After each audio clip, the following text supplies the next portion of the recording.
Horas de tensión en la República Argentina después de conocerse el fallo de la Corte Suprema de Justicia sobre la denominada causa vialidad. Una de las causas que enfrenta Cristina Fernández en la justicia del vecino país y que, según lo que se menciona en la República Argentina, confirma el fallo de 6 años de prisión para la expresidenta argentina. Vamos a profundizar en este tema con Deli y Lionel Vera. Vamos a posicionarnos a ver qué es lo que está sucediendo allí en Argentina. Vamos a ir dentro de unos minutos nada más con los colegas de TN. Pero ¿qué es lo que supone este fallo de la Corte Suprema? Bueno, confirmó en un fallo unánime la condena a Cristina Fernández de Kirchner en la causa vialidad. Los jueces Horacio Rosati y Carlos Rosenkrantz y Ricardo Lorenzetti ratificaron la pena de 6 años de prisión e inhabilitación perpetua para ejercer cargos públicos al rechazar los planteos de la defensa de la exmandataria que lo había realizado hace algunas semanas atrás. La resolución del máximo tribunal fue a través de un voto conjunto de sus 3 miembros que desestimaron uno por uno los argumentos presentados para revertir la sentencia dictada en diciembre de 2022 por el Tribunal Oral Federal 2. Al mismo tiempo, la Corte dejó firme la absolución de Kirchner por el delito de asociación ilícita, figura que había sido solicitada por la Fiscalía en instancias anteriores. Vamos a recibir a esta hora a Claudio Fantini para hacer un análisis de esto. Claudio, ¿cómo estás? Muy buenas tardes para ti. ¿Qué tal? Muy buenas tardes, Deli. Un gusto saludarte. Muchas gracias por recibirnos a esta hora. Primero que nada, quiero escuchar contigo que veas un fragmento de lo que decía la ex presidenta Cristina Fernández de Kirchner al conocerse esta decisión de la Suprema Corte. Lo vemos y lo analizamos.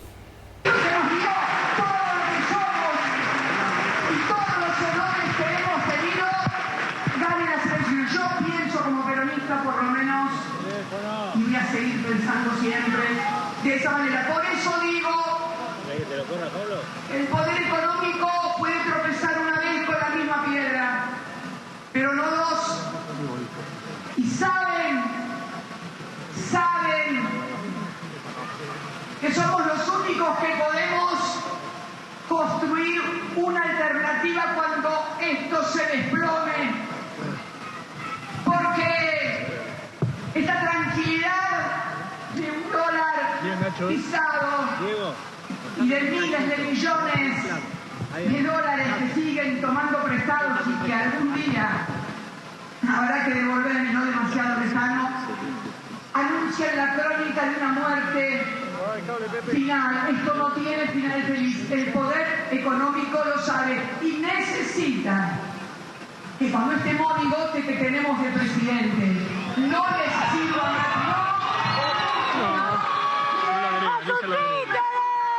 No votaron a hacernos cargo de una buena vez por todas de las cosas. No votaron.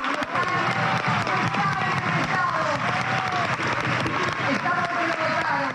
Porque si no nos vamos a confundir. Bueno, parte de lo que decía Cristina Fernández hace minutos en la sede del Partido Justicialista, donde ella conoció la decisión de la Suprema Corte. Bueno, acusando al poder económico, la Suprema Corte de Justicia y también llamándole monigote al presidente Javier Milei. Claudio, ¿qué supone este fallo? Bueno, supone que viene un tembladeral político como era de esperar. Tan esperable como este fallo es la inmediata consecuencia que va a tener el kirchnerismo en particular. Primero va a lograr arrastrar al resto del peronismo a una protesta muy fuerte, a una sacudida muy fuerte del escenario político. Habrá que ver por cuánto tiempo logra mantener ese estado catatónico, digamos, en la política argentina. El kirchnerismo duro va a intentar posiblemente una escalada que llegue incluso a la violencia, una situación de ingobernabilidad de las calles. Pero a eso lo haría el peronismo, el kirchnerismo duro, no tal vez todo el kirchnerismo. No ha habido en este mensaje de Cristina Kirchner un llamado a la violencia o un llamado a la insumisión en la sociedad, y después está el resto del peronismo. Cristina se ha peronizado totalmente desde que perdió el poder y empezó a debilitarse. Mientras tuvo el poder y tuvo un liderazgo muy, muy fuerte, el Partido Justicialista prácticamente no existía en su acción política. Ahora vemos la palabra justicialista todo el tiempo, trabaja todo el tiempo en el partido y habla del peronismo todo el tiempo, pero no estaba en su vocabulario el peronismo todos los años que tuvo una presidencia con un liderazgo muy, pero muy fuerte. Ahí era el kirchnerismo, y en todo caso al peronismo le cabía ser furgón de cola. No todos los peronistas son kirchneristas para nada, ¿no? Sí, los kirchneristas son la parte más activa, y yo creo que habrá que ver por cuánto tiempo, por cuántos días o semanas, yo creo que no por mucho, va a lograr el kirchnerismo duro una situación sísmica en la política, y cuando eso va a empezar a ceder, ¿no? Y a normalizar la nueva situación. La situación de Cristina presa, que seguramente va a ser en una residencia privada por su edad, a ella se le va a aplicar prisión domiciliaria seguramente. Bueno, en un momento va a empezar a ser normalizado. Creo que el resto del peronismo y el peronismo no kirchnerista, que es bastante significativo en términos numéricos, aunque sea muy silencioso, es numéricamente significativo, creo que muy pronto va a dejar las calles y la protesta, pero lo inmediato va a ser un bullicio muy fuerte de él. Ya vamos a ir enseguida a lo que fue la reacción del presidente Javier Milei tras conocerse esta resolución. Pero consultarte, Claudio, ¿esta es la última instancia? ¿Ya queda firme la sentencia? Cristina no se puede presentar a estas elecciones a las que había anunciado que sería candidata hace algunos días atrás. Sí, ya, absolutamente. Bien. Esta es la última de las instancias que quedaba, ya estaba condenada en las otras dos instancias, en el juzgado de primera instancia y luego en la Cámara ante la que ella apeló. El caso llegó a la Corte también respondiendo a una apelación de Cristina Kirchner, y esta ya es la ultimísima instancia. El fallo ha quedado definitivamente firme de él. Muy bien. Bueno, y el presidente Javier Milei festejó la decisión y dijo que eso probaba que el periodismo, que hablaba de pacto de impunidad entre su gobierno y el kirchnerismo, era una mentira más. ¿Tiene algo de lógica esta afirmación para ti, Claudio? Yo creo, Deli, que no tiene ninguna lógica.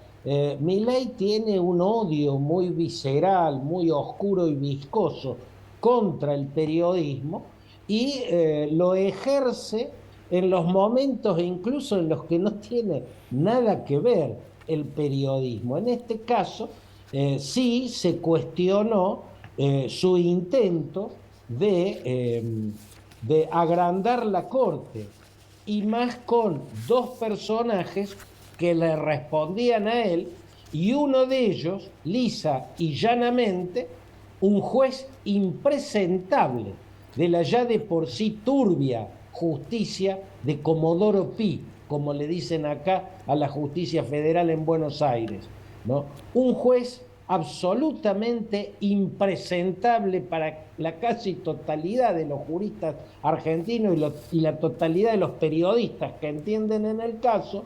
Era el hombre que Milei quería convertir en juez supremo. No hay ninguna otra interpretación de semejante jugada que no sea para apañar chanchullos, para apañar corrupciones, turbiedades, opacidades, y entre otras cosas, eso que se llamaba el pacto de impunidad. Siempre estuvo a la vista que Javier Milei, desde la presidencia, potenciaba, le daba escenario a Cristina Kirchner, la visibilizaba como principal figura de la oposición, ningunea al resto, ¿no? Los ignora, los desprecia, les lanza insultos sin ni siquiera nombrarlos, pero a Cristina Kirchner siempre la posicionó. ¿Por qué? Bueno, porque le es políticamente rentable que ella sea la gran desafiante de su gobierno. Por eso él la potenció, y cuando empezó a acercarse a este fallo, empezó a buscar la forma de evitarlo, de que no quedara ella sin posibilidades de ser candidata de nuevo e incluso privada de su libertad. El intento de haber querido ampliar la Corte como la quiso ampliar es una prueba. La segunda prueba de que ese pacto de impunidad existió es más reciente, y es cuando el mismo gobierno de Milei impulsa la iniciativa de la ficha limpia, lo cual le hubiera impedido a ella, con condenas en 2 instancias, presentarse para ninguna candidatura.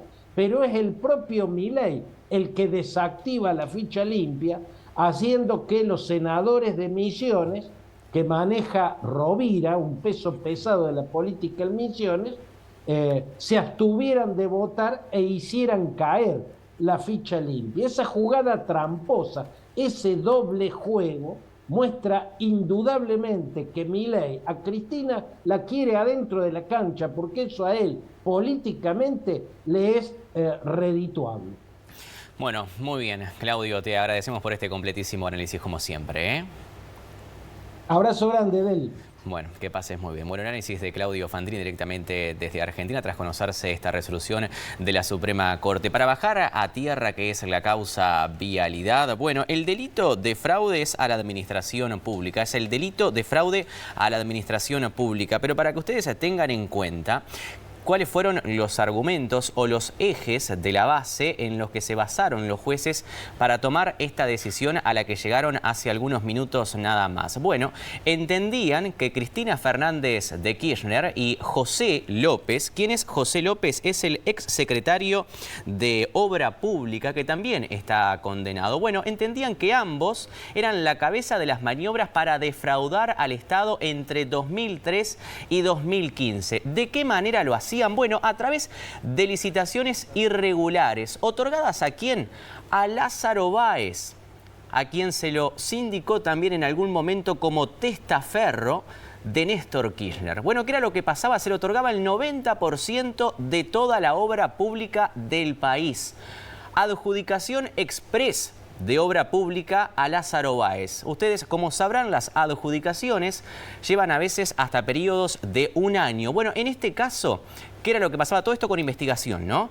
Entre 30 y 40 días. Y después venían los sobreprecios. ¿Sobreprecios por qué? Reitero, todo esto a través de la investigación. Por ejemplo, se decía, vamos a hacer una ruta, se le daba un valor por el precio de la ruta y luego se le decía, bueno, hay que ensanchar un poco más la ruta, hay que seguir un poco más, y ahí se recalculaba y se pagaba.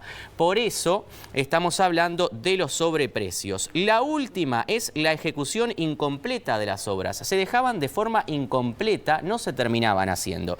Y otro de los ejes que ustedes ven ahí en pantalla, que según un informe, las maniobras se pudieron hacer con amparo político. Había amparo del gobierno para llevar adelante esta actividad. Había falta de controles, fallos en la Dirección Nacional de Vialidad. El director de Vialidad fue condenado por la justicia. Y vean ustedes este último punto que tenemos para compartir. Un ejecutivo de Austral Construcciones, la empresa que pertenecía a Lázaro Báez, fue contratado para controlar a la empresa a la que pertenecía. Bueno, estos fueron los argumentos que hoy estudiaron los jueces tras investigaciones extensas para llegar a la conclusión de este fallo de la Suprema Corte de Justicia. La verdad que de larga data esta historia, y yo estoy con Fantini, no creo que esto vaya a terminar en el corto plazo. Entre 2003 y 2015 fue. Ahora habrá que ver qué es lo que pasa en las calles, qué pasa allí en el Partido Justicialista y todo lo que se viene. Bueno, sí, veremos. Gracias, Esperemos Deli. que no sea para mayores. Gracias, Deli. A ustedes.